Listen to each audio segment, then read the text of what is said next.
Assalamualaikum warahmatullahi wabarakatuh. Halo teman-teman, ketemu lagi dengan saya Reni Wulandari di video yang kali ini lebih serius daripada video-video sebelumnya.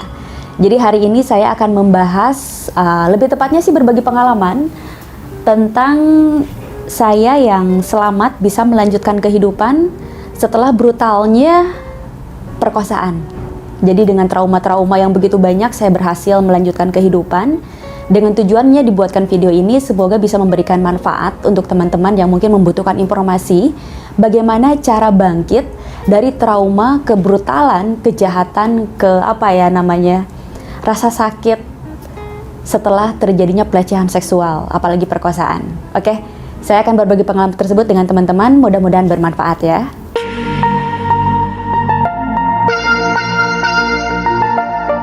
Baik teman-teman, sebenarnya untuk bisa seperti sekarang, bisa bikin video, bisa eksis di media sosial, Instagram, Facebook, YouTube gitu ya, itu sesuatu yang saya bangun, kekuatannya itu tidak hanya 1-2 tahun aja, bahkan mungkin dengan usia saya yang kepala 3 sekarang, membutuhkan puluhan tahun pasca perkosaan tersebut, sampai bisa bikin video, bisa bersosialisasi, bisa ngobrol, bisa eksis di media sosial, itu sangat tidak mudah sekali. Begitu banyak proses-proses yang saya jalani hingga seperti sekarang bisa ngobrol, berbagi pengalaman, apalagi untuk dipublish ke umum seperti ini sangat tidak mudah. Saya mencurahkan banyak waktu, banyak tenaga, banyak energi untuk bisa menjadi seperti sekarang ini. Karena teman-teman, perkosaan itu tidak hanya terjadi seseorang memasukkan alat kelaminnya kepada orang lain, atau kepada bagian-bagian tubuh yang lain, atau mungkin hanya sekedar meraba, atau mungkin catcalling dan sebagainya. Tidak hanya sekedar itu aja, tapi ada trauma-trauma yang sangat menyakitkan yang tidak bisa disembuhkan begitu saja. Sampai kalau harus saya cerita, banyak banget lah teman-teman. Saya sampai yang namanya trauma ini ya, saya sampai mau bunuh diri itu bukan sekali 2 kali. Saking saya merasa hancur, merasa sudah tidak layak lagi untuk hidup, sudah tidak ada harapan lagi. Nah, saking sulitnya saya tahu rasanya seperti apa menjadi korban pelecehan seksual ini, apalagi saya sendiri terjadinya proses pemerkosaan itu ya tidak hanya 1 kali 2 kali, tetapi bertahun-tahun dilakukan ketika saya masih belia, masih kecil, sampai di usia dewasa pun saya mengalami. Jadi saya tahu betul lah istilahnya seperti itu ya. Lalu bagaimana sih saya bisa berhasil bangkit dari trauma perkosaan tersebut? Sebenarnya hal pertama yang kesalahan saya adalah, teman-teman, saya tidak cerita waktu itu kepada banyak orang. Jadi poin pertama untuk bisa bangkit dari pasca perkosaan atau pelecehan seksual dalam bentuk apapun, teman-teman itu usahakan harus bercerita. Ceritakan kepada siapapun yang mungkin teman-teman percayai ya. Bisa kepada orang tua, sahabat, atau orang yang kita percaya aja, untuk mengeluarkan unek-unek, untuk membuka diri. Karena kita tidak sendirian sebetulnya. Nah, kesalahan saya dulu, karena terjadi perkosaannya ketika saya masih anak-anak, jadi saya juga mungkin saat itu kurang cukup cakap untuk tahu apa yang harus saya lakukan. Dan saya juga terlahir dari keluarga yang sangat broken home, sehingga saya tidak dekat dengan kedua orang tua saya. Kesalahan saya adalah saya tidak menceritakan hal itu kepada siapapun. Saya berani mulai menceritakan tersebut itu setelah dewasa, dalam artian setelah mulai mau ini saya harus berubah, ini saya harus sembuh.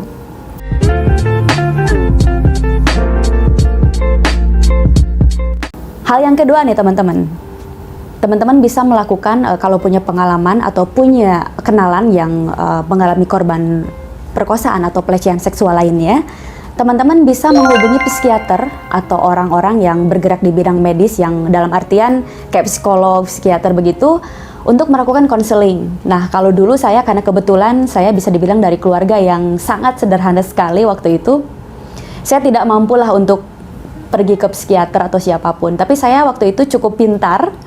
Dengan saya tidak berani kalau harus cerita kepada orang-orang sekitar. Jadi saya waktu itu cari teman-teman dari lingkungan, buku-buku yang saya baca. Kebetulan waktu itu saya mengagumi 2 buah buku. Yang pertama itu The Secret, karya Rhonda Byrne. Kemudian yang kedua itu The 7 Habits of Highly Effective People, karya Stephen Stephen Covey. Jadi saya cari di sekitar tahun berapa ya, sekitar 13 tahun yang lalu lah. Waktu itu Facebook juga baru ada di Indonesia, mungkin sekitar 2008-2009. Nah, saya baca-baca buku itu, merubah hidup saya saat itu karena bisa membuka wawasan saya yang baru. Di situ saya terjadi perubahan mindset. Saya berani untuk membuka pikiran saya, dan saya cari siapa aja orang-orang yang membaca buku ini. Saya cari lewat Facebook sekitar belasan tahun yang lalu itu, dan ternyata yang membaca buku ini kebanyakan bule gitu. Entah waktu itu saya nggak tahu kenapa, pokoknya lebih banyak bule lah ketika saya cari di page buku-buku tersebut, di Facebook page. Otomatis saya meng-add mereka, dan saya pun belajar bahasa Inggris dari ABCD 1, 2, 3. Kemudian saya belajar dari mulai I am, she is, are you, we, they, yang kayak seperti itu. Dari awal seperti anak SD, karena saya nggak bisa bahasa Inggris waktu itu. Dan saya mencari orang-orang yang saya pikir cukup kompeten ya. Walaupun hanya jarak jauh, Facebook, siapa tahu mungkin orang-orangnya juga fiktif. Tapi ternyata alhamdulillah, sampai sekarang belasan tahun, di tahun 2020 ini orang-orangnya real. Dan mereka orang-orang yang kompeten di dunia mereka masing-masing. Ada pengacara, kemudian motivator, dokter dan sebagainya, ilmuwan. Jadi waktu itu saya sering berinteraksi dengan mereka untuk melakukan, bukan konseling ya istilahnya, tapi mungkin lebih ke bertukar pikiran, dan mereka berhasil membangun mindset yang baik dalam diri saya. Saya anggap aja itu sebagai konseling. Jadi saat itu karena saya nggak berani curhat kepada orang-orang sekitar, saya curhatnya sama mereka, dan mereka memberikan asumsi-asumsi yang baik, harapan-harapan yang baik. Mereka memberikan pemikiran-pemikiran yang baik tentang bagaimana hidup sebaiknya dijalani. Jadi saat itu saya memutuskan untuk move on setelah melakukan konseling dengan mereka yang dilakukan dalam cukup waktu yang intens dengan orang-orang yang kompeten.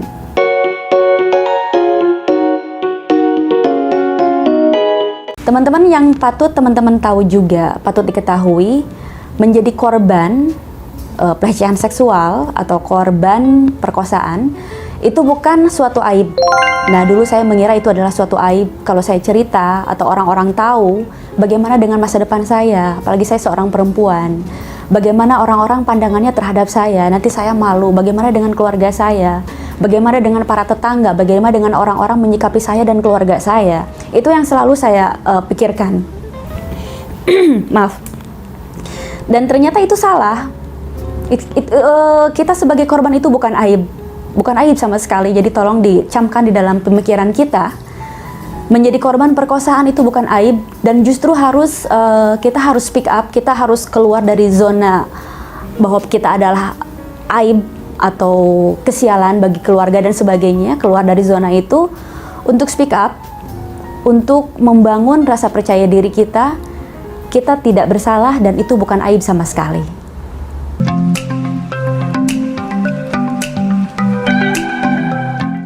Yang mengendap dalam pikiran bawah sadar saya, bahkan ketika saya sudah dewasa, itu selama bertahun-tahun, belasan tahun, bahkan puluhan tahun, saya banyak perasaan-perasaan negatif, merasa bersalah atau marah. Merasa bersalah karena ya banyak pikiran-pikiran kan, dari mungkin stigma-stigma masyarakat. Kalau misalkan diperkosa, ya ceweknya sendiri yang salah, kenapa pakaiannya mengundang gitu kan. Bagaimana kalau misalkan terjadinya terhadap anak-anak? Apakah anak-anak mengundang mereka untuk berpakaian seksi lalu diperkosa? Tentu saja tidak kan. Jadi banyak sekali pikiran yang saya merasa bersalah atau marah. Merasa bersalah karena kenapa waktu itu saya tidak melawan? Kenapa saya tidak melakukan tindakan terbaik saya untuk melawan dan sebagainya? Jadi teman-teman, perasaan bersalah ini tolong jangan sampai dirasakan ya, berlebihan.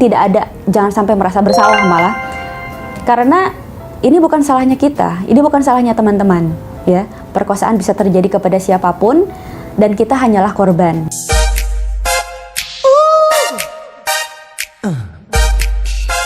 Kemudian, salah satu bentuk dari penyembuhan diri saya sendiri, saya banyak melakukan kegiatan-kegiatan aktif, apalagi kegiatan di luar ruangan. Saya senang bersepeda, saya senang manjat gunung, hiking, saya senang banget kemudian renang, saya ke pantai, pokoknya saya melakukan aktivitas-aktivitas di luar ruangan. Naik motor keliling-keliling kota, atau nyari air terjun. Saya dulu waterfall hunter banget, saya penyuka air terjun. Naik ke kawah, naik ke gunung, saya menjelajah hutan. Saya bertemu dengan banyak orang, mencari pekerjaan-pekerjaan yang bisa menantang, seperti sales. Saya nggak bisa jualan waktu itu, tapi saya memaksa diri saya untuk menjadi seorang sales. Kemudian saya juga bekerja yang menuntut saya untuk selalu komunikasi dengan banyak orang. Itu saya senang sekali, dan akhirnya kegiatan-kegiatan yang aktif di luar ruangan ini saya bisa kategorikan sebagai cara terbaik untuk move on.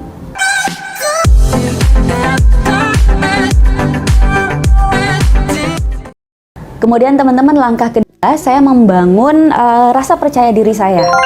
Jadi dulu itu karena perkosaan yang begitu brutal bagi saya, sampai saya traumanya itu karena saya dibawa ke hutan atau dibawa ke tempat-tempat tertentu yang tersembunyi.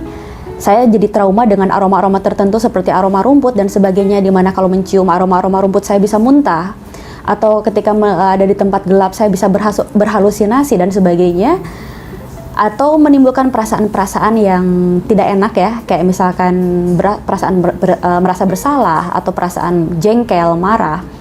Nah, saya dulu sampai ada di titik tidak percaya diri sama sekali karena dari efek dari perkosaan ini ya, karena mungkin saya merasa jadi tidak layak membandingkan diri dengan yang lain. Dari ketidakpercayaan diri ini dan juga mungkin pertahanan dari diri saya defensif. Akhirnya saya nggak mau cantik, saya nggak mau wangi, saya nggak mau cantik, saya nggak mau bersih. Karena kalau saya cantik, kalau saya wangi, kalau saya bersih, itu akan mengundang orang-orang atau laki-laki atau siapapun untuk melakukan pelecehan seksual kepada saya. Jadi saya ya tomboy, waktu itu saya tomboy. Jadi dari SD, SMP itu saya rambutnya pendek, tapi waktu SMA kebetulan saya memakai kerudung, tapi saya tomboy gitu. Sampai dandanan tomboy ini saya kayak hampir kayak anak cowok lah, tomboy, tapi nggak tomboy amat, cuman ya tomboy. Itu sebagai bentuk pertahanan saya untuk melindungi diri saya agar tidak terkena pelecehan seksual. Tapi ya sebetulnya itu kan dasarnya ya energi yang saya keluarkan, energi yang kurang baik gitu. Sampai akhirnya saya setelah baca-baca buku pengembangan diri, saya berniat untuk merubah. Karena kalau tidak, ini akan jadi PR seumur hidup saya untuk tentang perbaikan hidup ini. Jadi saya mulai percaya diri nih teman-teman. Saya mulai waktu itu, rambut saya itu dulu merah banget pakai pewarna. Saya beli cat rambut saya hitamkan, saya mulai berdandan, saya pakai rok saat itu dan teman-teman sangat shock luar biasa. Saya belajar dandan walaupun seadanya ya, dari mulai maskara, blush on, lipstick gitu, dengan aneh aja mungkin ya untuk teman-teman di dunia nyata saya yang biasanya saya tomboy, tiba-tiba pakai rok mini, rambutnya panjang, di rebonding. Waktu itu lagi musim di rebonding. Saya membangun kepercayaan diri saya waktu itu dan alhamdulillah itu sangat berhasil sekali. Jadi saya juga udah mulai berani menghadapi dunia, tidak menganggap bahwa dunia ini sempit, dunia ini tidak menyenangkan, hidup saya ini hanya sebuah kesialan, keburukan dan sebagainya. Alhamdulillah dengan meningkatkan rasa percaya diri, dengan merubah penampilan, merubah mindset, apalagi yang paling utama itu mindset, itu bisa menyembuhkan trauma-trauma yang ada dalam diri saya sedikit demi sedikit ya. Tidak langsung sebetulnya, tetapi karena saya lakukan dengan konstan, instan, dan saya lakukan dengan sangat sungguh-sungguh, bahkan sampai sekarang saya rasa masih feminin gitu dibanding saya yang dulu. Alhamdulillah progresnya sangat besar sekali. Saya menjadi orang yang senang keluar ruangan, tidak menyendiri di rumah, karena kalau menyendiri akhirnya saya selalu berpikiran buruk untuk cemas yang berlebihan, akhirnya menjadi stres, frustasi, depresi, dan selalu pengennya bunuh diri. Alhamdulillah dengan meningkatkan percaya diri saya, confidence saya jadi bisa melanjutkan kehidupan saya menjadi lebih baik.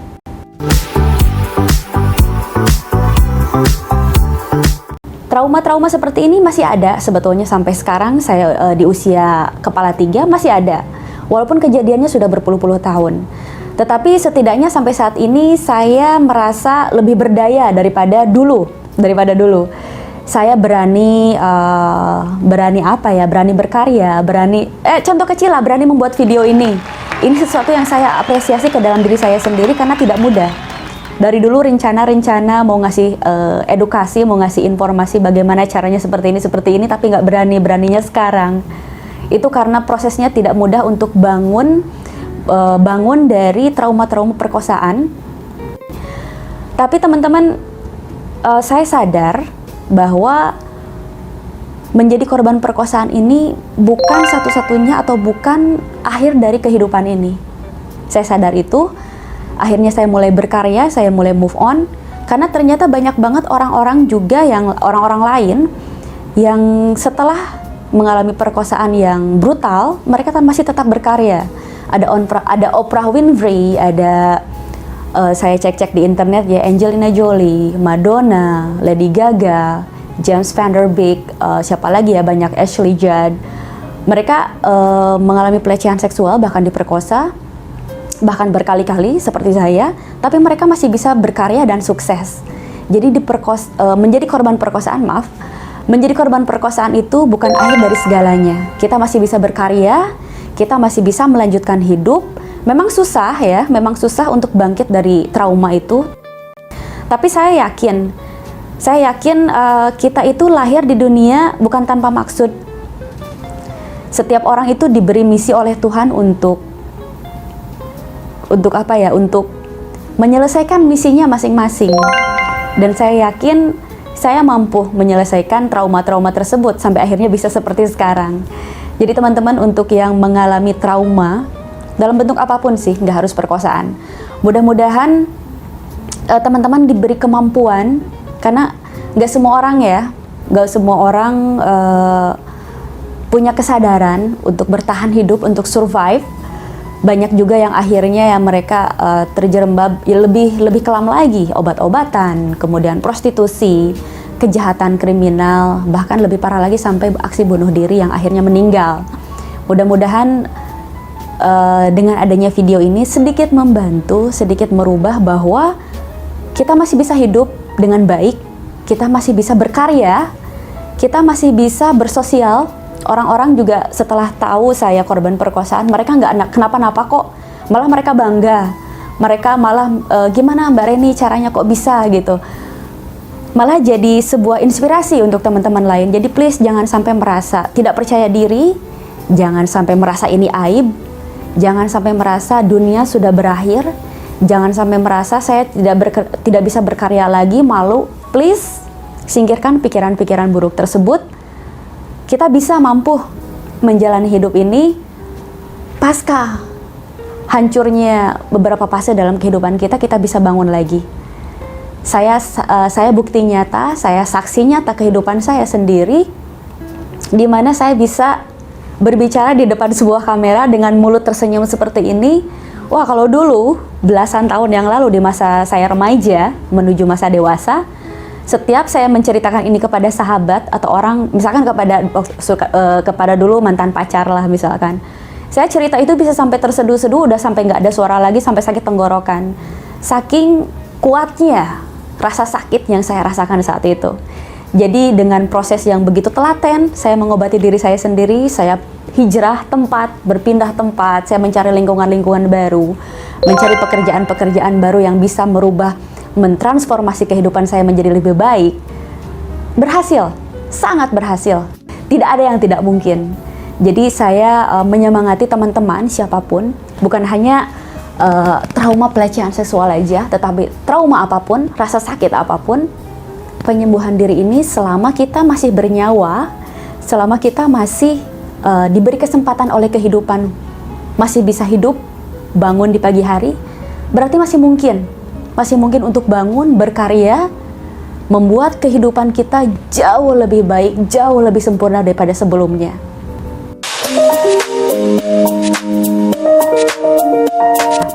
Oke teman-teman, segitu dulu video dari saya. Kalau ada apa-apa, mungkin teman-teman bisa komen.